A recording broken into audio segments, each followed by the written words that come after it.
नित्य स्वामी दर्शन 19 सप्टेंबर. श्री गणेशाय नमः. श्री गुरुदेव दत्त. माझ्या प्राणप्रिय स्वामी भक्तांनो, ध्यान म्हणजे मनात उजळून आलेला स्वामी स्मरणाचा प्रकाश. हा प्रकाश एवढा लख्ख असतो की आपली सर्व स्वामी साधना एका क्षणात उजळून निघते. ह्याच दिव्य प्रकाशात आपल्याला अपार प्रेमाचे सुंदर स्वामी दर्शन होते. मनात विचार नसताना ध्यान आपोआप रंगून जाते. हा दिव्य क्षण प्रत्यक्ष अनुभूतीचा मात्र हवा. नदी जशी आपल्याच नादात वाहत असते तसे ध्यान वाहते हवे. नदी उगमाशी करंगळी एवढ्या धारेने प्रकट होते, परंतु समुद्राला जेव्हा ती मिळते तेव्हा तिला असह्य असे मिलनाचे उधाण आलेले असते.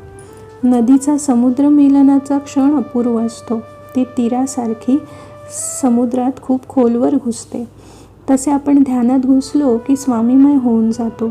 नामसाधनेची छोटीशी करंगळी एवढी धार तुम्हाला परिपूर्ण ध्यान अवस्थेत कधी घेऊन जाते तुमचे तुम्हाला कळत सुद्धा नाही. म्हणून तुम्ही प्रथम नामसाधनेत गर्क व्हा. ध्यान आपोआप लागेल. मनात स्वामींविषयी प्रेम वाटत असेल की ध्यान आपोआप लागते. मुख्य म्हणजे या तुमच्या मनातल्या प्रक्रियेची स्वामींना जाणीव झालेली असते. म्हणून तर उत्कट ध्यान अवस्थेतच स्वामींचे दर्शन घडते. एक लक्षात घ्या की ध्यान ही परस्पर संबंधातली एक रंगलेली प्रेम कहाणी आहे. तुम्ही स्वामीमय झालात की स्वामी तुमच्या नामात दंग होतात. हा सात्विकतेचा पाया प्रेमाचे कुंभ भरायला लागतो.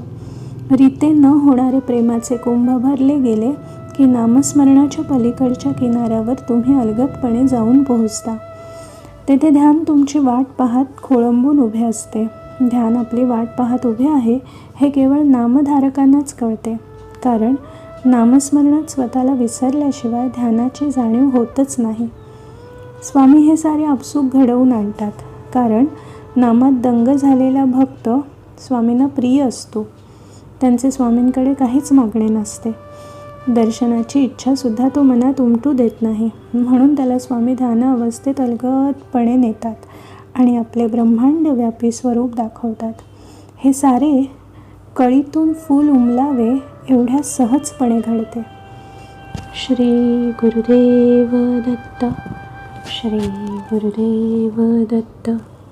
श्री गुरुदेव दत्त.